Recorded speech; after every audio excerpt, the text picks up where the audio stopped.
বিশাল লড়াই হবে, লড়াই।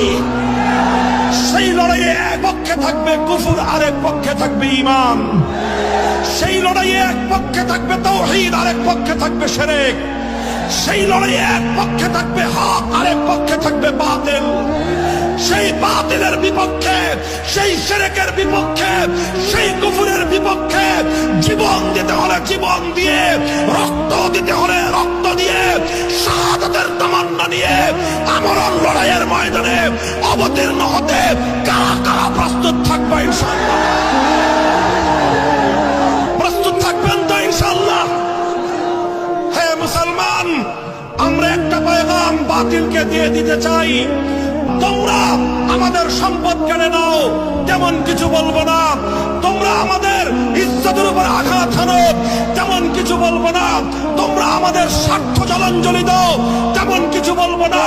কিন্তু আমাদের ঈমান যদি কেউ কেড়ে নিতে চায়, আমাদের ঈমানের কোন বিষয়ের উপর যদি কেউ হামলা করতে চায়, ঈমানের দুশমনদেরকে এক চুল পরিমাণ ছাড় দেওয়া হবে না। প্রস্তুত আছেন তো ইনশাআল্লাহ? সেদিন সমাগত আমার আর আপনার হাত ধরে আমাদের এই প্রাণ প্রিয় মাতৃভূমিতে কালেমার পতাকা উড়বে, কালেমার পতাকা উড়বে ইনশাআল্লাহ।